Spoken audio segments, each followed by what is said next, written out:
तपस्वी charitable trust commercial pilot.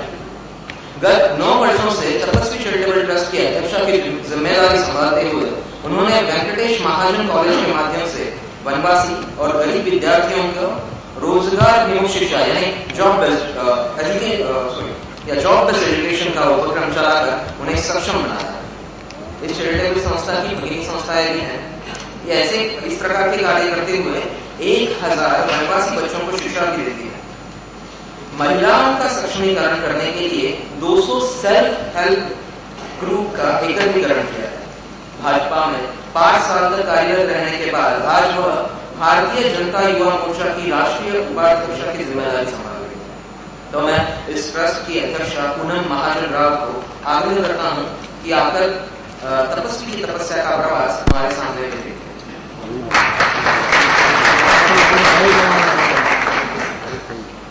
नमस्कार, welcome. मंच पर आसनस्थ इस तपस्वी चैरिटेबल ट्रस्ट के पहले कॉन्क्लेव के लिए आए हुए परम पूज्य आदरणीय श्री मोहनराव भागवत जी, नीलिमा मिश्रा जी, पोपटराव पवार जी और यहाँ पे सब उपस्थित इस कॉन्क्लेव को एक सक्सेस करने के लिए, यशस्वी रूप से आगे बढ़ाने के लिए आए हुए सारे एनजीओ, सारे एकेडमिया, सारे कॉर्पोरेट्स और मीडिया के मेरे बंधु और भगिनियों, आप सबका स्वागत है। तपस्वी, तपस्या का माध्यम। तपस्वी वही बनता है जो तपस्या करता है, कड़ी कठोर तपस्या करता है जब वो तपस्वी होता है। ये तपस्वी चैरिटेबल ट्रस्ट 1995 में उस्मानाबाद के छोटे से गिनती गांव में शुरुआत हुई। 2000 से मैं इसकी अध्यक्षा बनी। परिवार की ओर से हम सब ने इसका काम किया। छोटा सा कॉलेज निकाला। उस्मानाबाद ऐसा जिला है कि दिखता बहुत सुंदर है, लेकिन किस प्रकार से वो मराठवाड़ा में सबसे दुर्गम इलाका है, जो बहुत दूर तक लोग आते नहीं, क्योंकि उस तरीके से ना वहाँ पे ट्रेनें बराबर से पहुँचती है। और उस्मानाबाद राजनीतिक तौर से भी वो जिला महत्वपूर्ण रहा नहीं किसी महाराष्ट्रीयन पॉलिटिकल लीडर का, इसलिए उस्मानाबाद दिखाई गया हमें। उस उस्मानाबाद से हमने शुरुआत की, उसे धाराशिव कहते हैं, और वहाँ से हमने शुरुआत की 1995 से आज तक। आज हम एक लेडीज हॉस्टल खोल रहे हैं, एक कम्युनिटी सेंटर और हॉल वहाँ पे खोला है, वेंकटेश महाजन कॉलेज खोला है, जिससे हम व्यवसाय विमुख जो युवाओं को रोजगार मिलने के लिए प्रशिक्षण दिया जाता है, ऐसा काम हम करते हैं। इस कार्यक्रम का मूल उपदेश यही है। हम सब जानते हैं, युवा जानते हैं, इस देश की जनता यही जानती है, राष्ट्र निर्मिति। राष्ट्र निर्मिति होती कैसे है? राष्ट्र निर्मिति सिर्फ राजनीतिक लोगों से या पॉलिसी डिसीजन से होती नहीं है। राष्ट्र निर्मिति, राष्ट्र निर्माण हर किसी के दिल में उजागर होना चाहिए और उस रूप से अंतिम स्तर तक उस आदमी तक पहुंचेगा, तभी वो राष्ट्र निर्माण होगा, राष्ट्र निर्मिति होगी। टेक्नोलॉजी से राष्ट्र निर्मिति होती है, राष्ट्र निर्मिति साइंटिस्टों से होती है, स्टूडेंट ऑफ एक्सीलेंस से राष्ट्र निर्मिति होती है। ये सारे प्रकार के शरीर के इंद्रियों के रूप से राष्ट्र निर्मिति होती है। लेकिन सचमुच राष्ट्र निर्मिति हम जब देखते हैं, राष्ट्र निर्माण का विचार करते हैं, तो सारे इंद्रिय जरूर है, लेकिन धड़कन उस राष्ट्र निर्मिति के लिए, वो हृदय राष्ट्र निर्मिति का सोशल सेक्टर है, एनजीओ है। आज हमारे देश भर में भी बहुत सारी एनजीओ बनी हुई है, लाखों के प्रमाण से एनजीओ है। एनजीओ को बहुत मदद भी होती रहती है, लेकिन कुछ एनजीओ सिर्फ सेवा के नाम से सेवा लेने लायक एनजीओ रहती है। कुछ एनजीओ ऐसी बनी हुई हैं कि जो बेचारे निसंदेह लोगों से काम करते रहते हैं, किसी को पता भी नहीं चलता, गांव-गांव में काम करते हैं, दुर्गम इलाकों में काम करते हैं। लेकिन एनजीओ सेक्टर ऐसा है कि देश भर में अंतिम स्तर तक लोगों को पहुंचाने के लिए, वो काम पहुंचाने के लिए उसका उपयोग होता है। आज उसमें से बहुत सारे एनजीओ सेक्टर जो आए हैं, जब मैंने कार्यक्रम का विचार किया तो देखा बहुत सारे एनजीओ सेक्टर का हमने विचार किया, उनको हमने फोन लगाया। हमारा यही विषय था, बहुत सारे एनजीओ जिनको कॉर्पोरेट मदद मिलती रही थी, लेकिन इस बार हमने ऐसा विचार किया कि ऐसी एनजीओ जो बहुत अच्छा काम करती है, कहीं ना कहीं जाके उनको एक माध्यम या कनेक्शन मिलता नहीं है कि हम कहाँ जाके एक प्रकार से आर्थिक रूप से हमें मदद मिले कि हमारा काम और आगे बढ़े लोगों के साथ। तो कुछ एनजीओ से जब मैंने बात की तो प्रेजेंटेशन करना कैसे, वो भी हमने उनको बताया, पीपीटी, लेकिन उनका काम प्रेजेंटेशन से बहुत बड़ा है। एक 7 स्लाइडों में से 8 स्लाइड में से उनका काम नहीं दिखाई देगा। जब आप उनकी संस्थाओं में जाके वो आपको काम दिखाई देगा। ऐसी बहुत सारी संस्थाएं हैं। कहते हैं लेकिन you can not teach philosophy with empty stomach, Swami Vivekananda ji ने कहा है।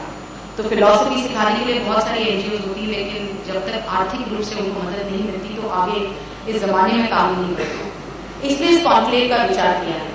ये आज हमारी पहली कॉन्क्लेव है। अकेडमिया के स्टूडेंट्स आए हैं, फैकल्टी मेंबर्स आए हैं जो MSW का कोर्स करते हैं, उनका भी मैं स्वागत करती हूँ। कॉर्पोरेट को इसलिए बुलाया गया है, जब हम विश्व भर में देखते हैं एनजीओ विश्व भर में हम देखा जाता है तो यूके, अमेरिका और अलग राष्ट्रों में देखा जाता है कि तो कॉर्पोरेट अपनी 2% जो आमदनी होती है उसमें से 2% का उपयोग वो एनजीओ को देने के लिए करते हैं। भारत में जब निर्माण हो रहा था, भारत इकोनॉमिक डेवलपमेंट में आगे जा रहा है, तो आज भी एनजीओ आगे आ रही है, लेकिन अभी तक उसका प्रमाण कहीं ना कहीं जाके 1% तक पहुंचा है। हम सब एनजीओ का यही काम है कि उनसे वो प्रमाण 1% से ज्यादा बढ़ाए। हर कोई राष्ट्र निर्माण के लिए, इस राष्ट्र निर्मित के लिए 2020 का राष्ट्र का सपना जब अब्दुल कलाम जी देखते हैं तो उस राष्ट्र का सपना सिर्फ हर एक आदमी उसके पेट में गांव-गांव तक भूख जो है वो भरे, गांव तक जाके वो आदमी सक्षम हो, यही हम अपेक्षा करते हैं। इसी प्रकार से ये उपक्रम किया है। मैं आप सबका स्वागत करती हूँ। सबसे महत्वपूर्ण स्वागत परम पूज्य आदरणीय मोहनराव भागवत जी का करती हूँ। आज मेरे लिए बहुत महत्वपूर्ण दिन है कि हम सबको राष्ट्र निर्माण के लिए जब स्वयंसेवी संस्थाओं का नाम आता है तो उसमें अग्रसर और उसकी मिसाल तो सिर्फ राष्ट्रीय स्वयंसेवक संघ ही हो सकता है, और उस सब के हम बड़े बड़े बच्चे हैं। हमने उसी राष्ट्र निर्माण के साथ वही सीखा है, हमारे साथ यही सिखाया गया है, और इसी प्रकार से राष्ट्र निर्माण सिर्फ स्वयंसेवक संघ का देश भर में नहीं है। मैं 2 महीने पहले न्यूयॉर्क गई थी। न्यूयॉर्क में जब युवाओं का, अमेरिकन बॉर्न युवाओं का जब मैंने सेवा इंटरनेशनल का काम देखा, वहां की शाखाओं का काम देखा तो मैं अचंभित हो गई, और कहीं ना कहीं जाके मन में मुझे थोड़ा बुरा लगा कि मैं इस देश की होके, जिस देश से इस संघ, राष्ट्रीय स्वयंसेवक संघ का निर्माण हुआ, वहां जाके मैं कुछ दे नहीं पाई। और युवा जो अमेरिका में बैठे रहते हैं वो सेवा इंटरनेशनल के लिए एक महीना निकाल के अपने एजुकेशन से, अपने कामों से इंडिया आके काम करते हैं।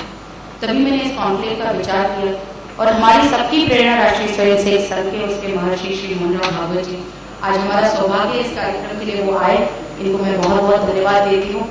नवरात्रि का उत्सव है, देवी शक्ति, शक्ति के अनेक रूप होते हैं, शक्ति ही सब जगह पहुंचती है। हम शिव शक्ति का इस्तेमाल करते हैं, लेकिन उसमें शक्ति बहुत महत्वपूर्ण होती है, और उस शक्ति में से बहुत सारी महिलाएं रहती है। इस देश की आबादी 50% महिलाएं हैं, तो हर पॉलिसी मेकिंग डिसीजन में, हर कोई डिसीजन में महिलाओं को ज्यादा महत्व रहता है।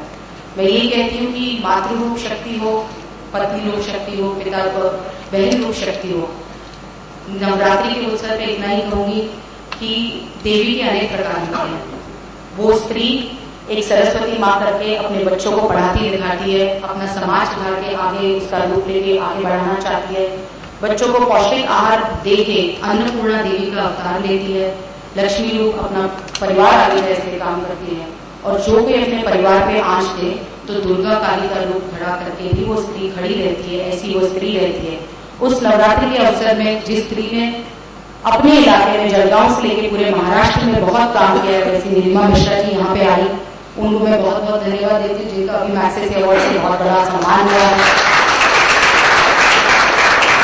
मेरे महत्वपूर्ण किस व्यक्ति थी पोपटराव पवार जी, उम्र के 26वें साल में हिवरे बाजार समिति के वो एमकॉम होके भी सरपंच हुए। आज गांधी जी के वो शब्द मुझे याद हैं, जब आपको देश बढ़ाना है तो गांव की ओर चलना पड़ेगा, लेकिन हम जाते छुट्टियों में भी नहीं है।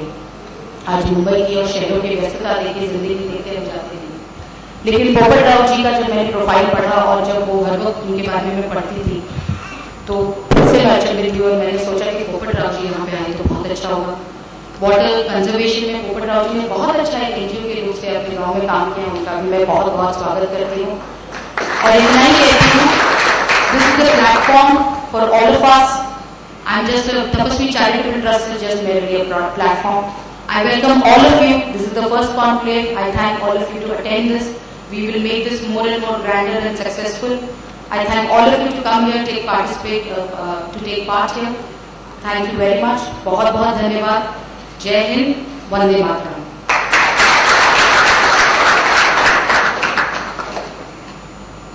धन्यवाद।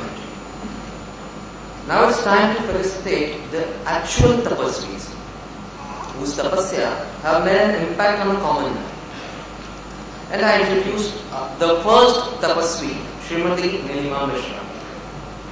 नीलिमा मिश्रा जी, जो भगिनी निवेदिता ग्रामीण विज्ञान निकेतन बहादुर